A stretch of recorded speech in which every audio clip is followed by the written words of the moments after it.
अस्सलाम वालेकुम बेटा जी। आज बेटा जी हम आर्टिकल नंबर 6.5 है बर्नौलीज इक्वेशन है, वो आज हमने बेटा जी क्या करना है, सॉल्व करना है या निकालनी है।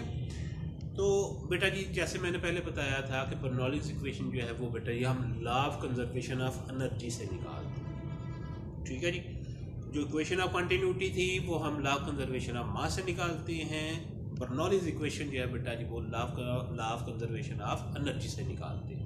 ठीक है जी, कैसे निकालते हैं वो बेटा जी अभी हम देखते हैं। अब बेटा जी बर्नौलीज इक्वेशन की ज़रूरत क्यों पड़ी? अब बेटा जी जब हमने इक्वेशन ऑफ कंटिन्यूटी निकाली थी उसमें हमने वेरिएशन ऑफ हाइट के साथ जो प्रेशर में जो चेंज आता है वो बेटा जी हमने नहीं देखा। अब जारी बात है बेटा जी पाइप है, पाइप ऊपर भी होगा नीचे भी होगा, ठीक है जी, दीवार के साथ भी लगेगा। तो जो डिफरेंस ऑफ हाइट आती है उसकी वजह से जो प्रेशर में चेंज आता है वो बेटा जी हम स्टडी करते हैं इन बर्नौलीज इक्वेशन। तो बेटा जी इक्वेशन ऑफ कंटिन्यूटी में हमने क्रॉस सेक्शन के हवाले से देखा था, यहाँ पे बेटा जी हम चेंज ऑफ हाइट के लिहाज से देखेंगे। उसमें बेटा जी आपका प्रेशर होगा, काइनेटिक एनर्जी होगी और बेटा जी उसके अंदर उसकी पोटेंशियल एनर्जी होगी। ये आपकी बर्नौलीज इक्वेशन जो है वो उसमें हमें रिलेशन बताती है। इसके लिए बेटा सबसे पहले क्या है कि हम जिस तरह पहले हमने किया था, ये हमारे पास एक पाइप है जी, एरिया ऑफ क्रॉस सेक्शन बेटा जी इसका डिफरेंट है, इधर से मोटा है और इधर से बेटा जी क्या है, पतला है। यहाँ पे बेटा जी उसका जो एरिया ऑफ क्रॉस सेक्शन है वो बेटा जी A1 है। ठीक है जी, अब ये वाला फ्लूइड जो बेटा जी यहाँ से मूव करके यहाँ तक आ जाता है। ठीक है, डिस्टेंस जो बेटा जी वो कवर करता है डेल्टा x1 करता है और बेटा जो इसकी स्पीड है फ्लूइड की वो बेटा जी v1 है। जो चीज बेटा जी इसको पुश कर रही है वो बेटा जी इसके पीछे जो है का जो फ्लूइड है वो बेटा जी इसको क्या कर रहा है, इसके ऊपर एक फोर्स लगा रहा है। ठीक है जी, वो जो बेटा जी फ्लूइड जो फोर्स लगाएगा वो बेटा जी किसकी फॉर्म में होगी, प्रेशर की फॉर्म में होगी। वो बेटा जी हमने कह दिया वो क्या है आपका P1। अब इसकी जो मास है बेटा जी बेटा M है। ठीक है जी, और इसको बेटा यहां से यहां तक पहुंचने में जो टाइम लगता है वो आपका क्या है, T। इसी तरह बेटा जी हम दूसरी तरफ आ जाते हैं। यहां पर बेटा जो एरिया ऑफ क्रॉस सेक्शन है वो बेटा जी वो आपका A2 है। ठीक है जी, फ्लूइड की वेलोसिटी जो है बेटा ये जो स्पीड है वो v2 है, वो उसकी डायरेक्शन इस तरफ है। डिस्टेंस बेटा जो जितना कवर करता है वो डेल्टा x2 है। ये बेटा जी ज्यादा होना चाहिए, इसको थोड़ा चले पीछे कर लेते हैं। वो बेटा जी डेल्टा x2 है। मास जो बेटा जी फ्लो करती है वो बेटा जी m है और बेटा जो टाइम लगता है यहां से यहां तक पहुंचने में बेटा जी है वो क्या है, T। अब इसके आगे भी फ्लूइड है, वो बेटा जी इसके ऊपर जो प्रेशर लगा रहा है वो बेटा जी क्या है, P2 है। ये वाला बेटा जी उसको इधर को प्रेशर लगा रहा है और ये वाला बेटा जी उसको इधर लगा रहा है। ठीक है, मास और टाइम वो बेटा जी दोनों सूरतों में सेम। ठीक है जी, हमने पहले कहा हुआ कि जितनी मास एंटर होती है उतनी ही बेटा जी को क्या होती है, बाहर जाती है। और टाइम जो है बेटा जी मास को एंटर होने में और आउट होने में हमेशा सेम लगता है। ये चीज आपने बात जहन में रखनी है। अब इसकी बेटा जो हाइट है with respect to ground and one की बेटा जी वो h1 है और जो आपका n2 है उसकी बेटा जी h2। हाइट आ रही है तो इसका मतलब ये होगा कि उसमें पोटेंशियल एनर्जी होगी, वेलोसिटी आ रही है तो इसका मतलब है उसके अंदर काइनेटिक एनर्जी होगी। अब हम एंड वन के लिए बात करते हैं कि उसका जो वर्क डन होगा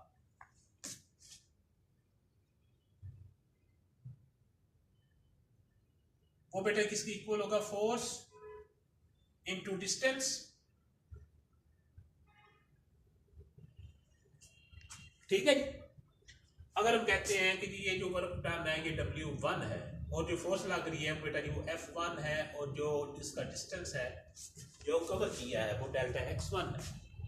अब ये वाली फोर्स जो है बेटा जी वो हम मेजर नहीं कर सकते, तो हमने उसको नॉन जो टर्म्स हैं उसमें लिखना है, यानी हमने उसको प्रेशर और एरिया क्रॉस सेक्शन की फॉर्म में लिखना है। तो प्रेशर जो होता है वो इक्वल होता है बेटा जी फोर्स पर यूनिट एरिया। इसका मतलब ये होगा कि आपका फोर्स जो आ गई बेटा जी वो प्रेशर इनटू एरिया, ठीक है। ये वाली वैल्यू जो है बेटा जी F1 की वो हम यहाँ पे पुट कर देंगे, तो आपका जो वर्क डन होगा वो बेटा ये आ जाएगा P1 A1 डेल्टा x1। इसी तरह बेटा जी जो W2 है उसका बेटा जो होगा work done minus F2 delta x2। Minus क्यों आया बेटा? आपके फ्लूइड की वेलोसिटी बेटा जी इधर है, ये जो आगे वाला फ्लूइड है ये इसको इस तरफ फोर्स लगा रहा है, तो इसलिए इन दोनों के दरमियान जो एंगल बनेगा वो 180 का बनेगा, या बेटा जी दोनों जो है बेटा जी अपोजिट है, इसलिए इसके साथ क्या आएगा नेगेटिव साइन आएगा। तो W2 जो है बेटा जी वो आ जाएगा आपका P2 A2 डेल्टा x2, ठीक है जी। जो टोटल वर्क डन जो होगा जिसको बेटा जी हम W कह देते हैं वो किसके इक्वल होगा W1 प्लस W2 के। W1 जो है बेटा जी हमारे पास है P1 A1 डेल्टा x1 और W2 जो है बेटा जी वो हमारे पास नेगेटिव है minus P2 A2 delta x2। ये आपका बेटा जी टोटल वर्क डन हो गया, ठीक है जी। यहाँ तो बेटा जी हम थोड़ा सा चेंज करेंगे, क्यों करेंगे वो आगे जाके पता चलेगा कि P1 A1 टाइम के साथ हमने इसको डिवाइड कर दिया और टाइम के साथ हमने इसको मल्टीप्लाई कर दिया, तो P2 A2 delta x2 divided by time multiplied by time, delta x1 divided by time क्या बेटा जी rate of change of distance, तो ये बेटा जी आपकी क्या बनती है स्पीड बनती है।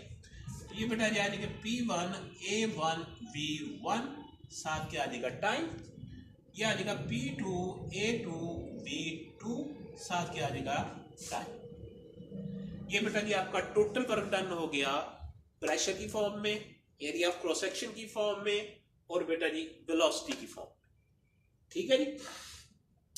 इसको बेटा जी अगर हम कह देते हैं कि ये इक्वेशन नंबर 1 है, तो इक्वेशन ऑफ कंटिन्यूटी हमें क्या बताती है कि product of area of cross section and velocity is equal to constant.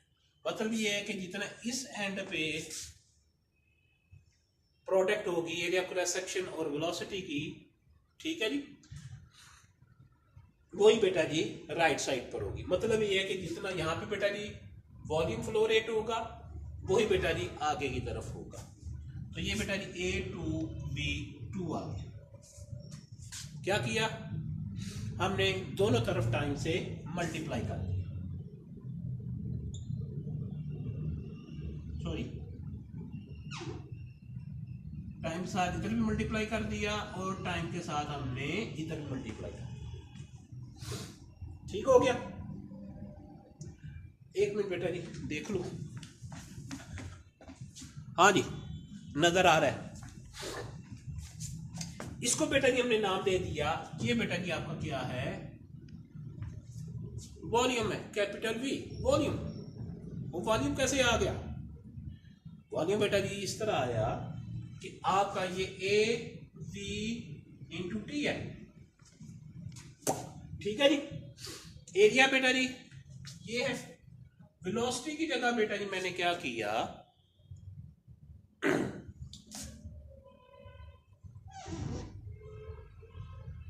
Distance लिख लिया और टाइम लिख लिया, ठीक है जी। और साथ बेटा जी ये आपका क्या आ गया टाइम, टाइम टाइम के साथ कैंसिल हो गया, area cross section area into length जो है, अगर उसके साथ दोनों की मल्टीप्लिकेशन हो, area of cross section multiplied by length, वो किसके बराबर होता है बेटा जी? वॉल्यूम के। इसका मतलब ये होगा A1 V1 multiplied by T is equal to volume. जब बेटा जी A1 V1 आया था तो हमने इसको फ्लो रेट कहा था, यह वॉल्यूम फ्लो पर सेकंड कहा था। ठीक है जी, वो टाइम के साथ कैंसिल हो गया है, तो इसलिए बाकी क्या बचा बेटा जी? आपका वॉल्यूम बच गया। तो इसका मतलब ये है कि A1 V1 T की जगह आपने क्या करेंगे? वॉल्यूम लिख लेंगे। तो आपका जो वर्क डन होगा वो बेटा जी आ जाएगा P1V और माइनस P2V आ जाएगा। V जो है बेटा जी या वॉल्यूम जो है वो दोनों तरफ हम कॉमन ले लेते हैं, तो वर्क डन जो है वो बेटा जी P1 minus P2 into V आ गया। इसको इक्वेशन नंबर आप 2 कह दें। ठीक हो गया। अब बेटा ये वाला वर्क डन कौन सा है? ये वाला वो वर्क डन है जो इस फ्लूइड को बेटा जी यहाँ पे लेके आ रहे हैं। तो जारी है बात है, उसमें क्या हो रही है? उसकी वेलोसिटी चेंज हो रही है। तो वेलोसिटी चेंज हो रही है तो इसमें क्या होगा? चेंज इन काइनेटिक एनर्जी होगा।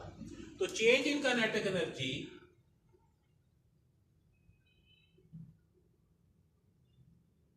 वो बेटा जी किसकी इक्वल है? हाफ mv2 का स्क्वायर माइनस हाफ mv1 का स्क्वायर।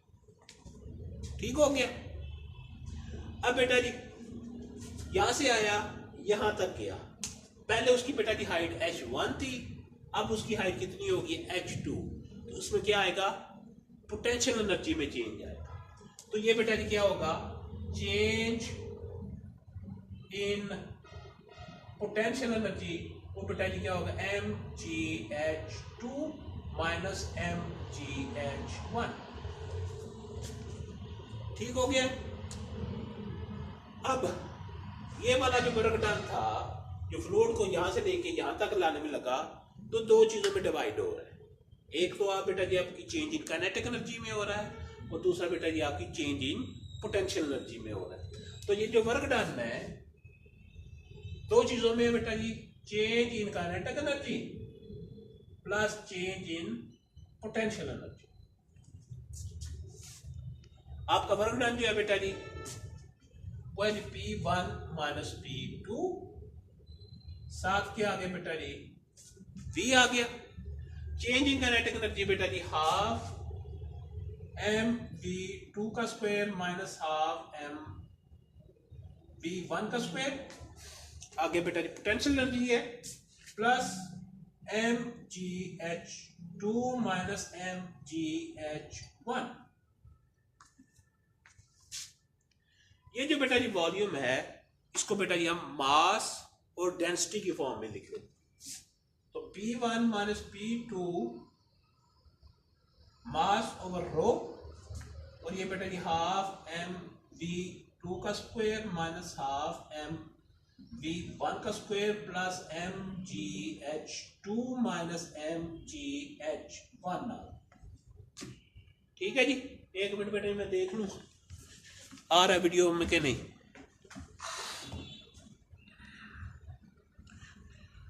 ले जी, आ लो जी, अब ज्यादा गुड हो गया। ठीक है जी। अब बेटा जी मास इधर भी आ रही है, इस साइड पे भी आ रही है, मास जो होगी बेटा जी वो कैंसिल होगी, और डेंसिटी को बेटा जी हम क्या करेंगे? इधर मल्टीप्लाई कर देंगे। तो ये बेटा जी P1 minus P2 is equal to 1/2 rho V2 का square minus half sorry mass तो कैंसिल हो गई है, रो V1 का square plus rho GH2 minus rho GH1। अब 1 वाली बेटा जी एक साइड पे ले जाते हैं और 2 वाली बेटा जी दूसरी साइड पे ले जाते हैं। तो P1 जो है प्लस हाफ रो V1 का square plus rho GH1 is equal to P2 plus half rho V2 का स्क्वायर प्लस रो GH2। इसका मतलब ये है कि जो लेफ्ट साइड पर है वही बेटा जी राइट साइड पर है, उनमें चेंज नहीं आता। तो हम कहते हैं कि sum of pressure plus half rho V का square plus rho GH is equal to constant. इसको बेटा हम नाम देते हैं इक्वेशन ऑफ कंटिन्यूटी का। अब बेटा equation of continuity sorry equation Bernoulli's equation का नाम देते हैं, सॉरी बेटा बर्नौलीज इक्वेशन, इसको बेटा जी हम कहते हैं कि ये क्या है आपकी बर्नौलीज इक्वेशन। तो बर्नौलीज इक्वेशन को बेटा जी हम डिफाइन किया किस तरह करते हैं, sum of pressure kinetic energy per unit volume and potential energy per unit volume is equal to constant. Pressure kinetic energy per unit volume और बेटा ये potential energy per unit volume का जो सम है वो किसके बराबर होता है, बर्नौलीज इक्वेशन के बराबर होता है, और ये हमेशा कांस्टेंट रहता है। ठीक हो गया, ये बेटा जी आपका टॉपिक खत्म हो गया। अब हम कहते हैं कि ये जो kinetic energy per unit volume हमने कहा है ये किस तरह है, या potential energy per unit volume जो है ये किस तरह है, तो इसको बेटा जी हम देख लेते हैं। ये बेटा जी मैं मिटा रहा हूं, ठीक है जी।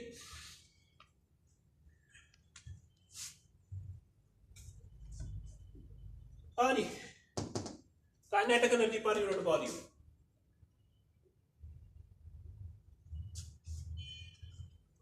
अगर बेटा जी डेंसिटी को बेटा जी मास और वॉल्यूम की फॉर्म में लिख लूं तो ये 1/2 मास इधर आ गया V स्क्वायर, और ये सॉरी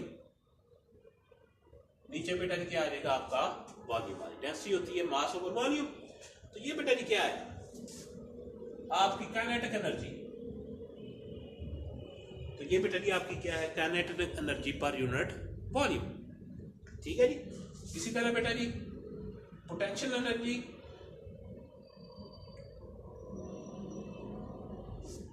रो को बेटा जी मैंने मास ओवर वॉल्यूम की फॉर्म में लिख लिया, आगे बेटा जी आ जाएगा GH आ जाएगा।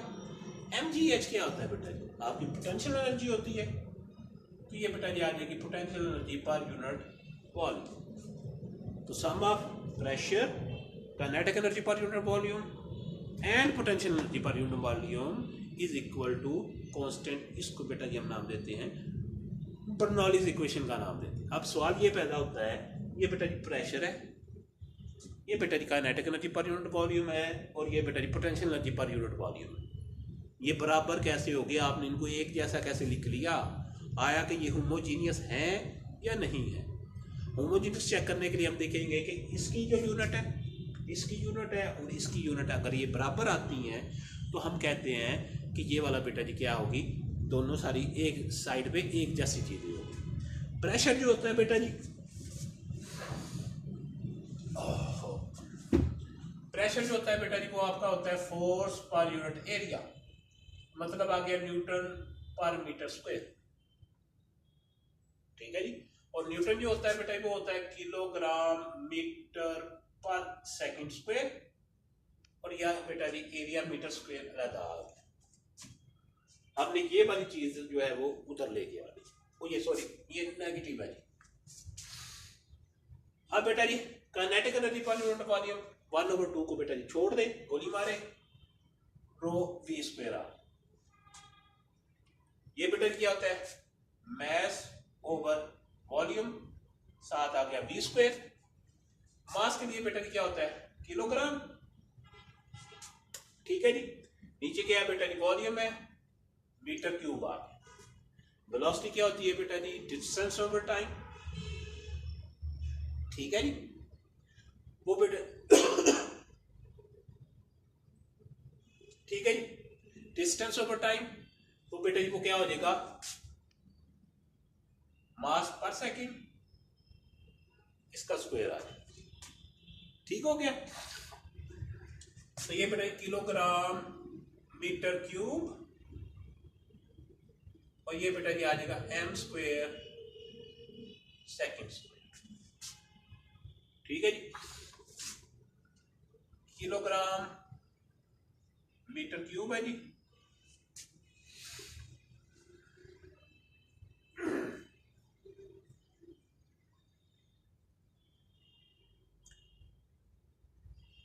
ठीक हो गया जी।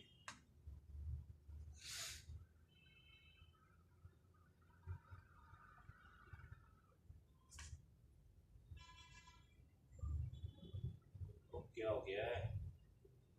ठीक हो गया।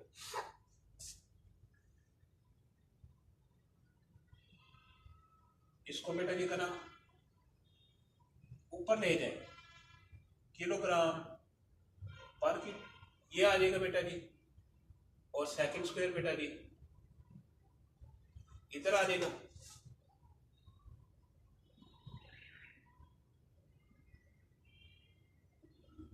ठीक है जी।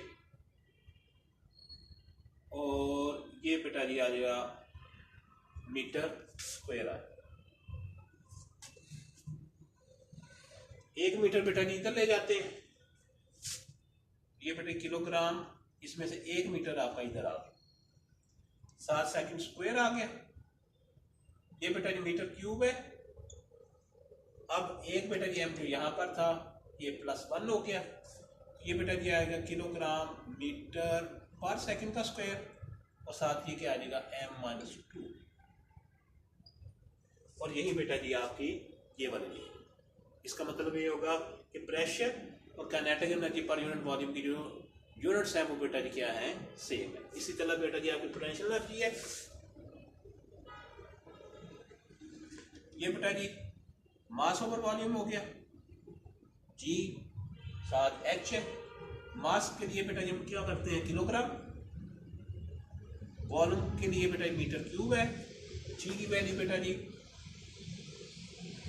मीटर पर सेकंड स्क्वायर के लिए इस्तेमाल करते हैं, और ये बेटा जी आ जाएगा आपका मीटर आ जाएगा। ठीक है जी। तो ये बेटा जी इसको हम इकट्ठा लिख लेते हैं जी, किलोग्राम मीटर पर सेकंड स्क्वायर। ये बेटा जब ऊपर जाएगा तो -3, और ये बेटे +1 है तो ये आ जाएगा। तो ये बेटा जी किलोग्राम मीटर पर सेकंड स्क्वायर और साथ m-2 आ जाएगा। इसका मतलब ये है कि ये वाली जो इक्वेशन है बेटा जी वो डायमेंशनली करेक्ट है। जो प्रेशर की डायमेंशन यूनिट्स हैं वो इसकी हैं, वो ही इसकी की हैं, या दूसरे लफ्जों में जो इसकी डायमेंशन होगी वो भी बाकियों की डायमेंशंस होगी। इसलिए ये बेटा इक्वेशन जो है वो करेक्ट है। तो बेटा जी बर्नौलीज इक्वेशन क्या है, sum of pressure, kinetic energy per unit volume, potential energy per unit volume is equal to constant. कोई बेटा जी इसमें प्रॉब्लम हुई को बेटा ये थोड़ा सा लेंथी है तो बेटा ये मुझे बता दीजिएगा।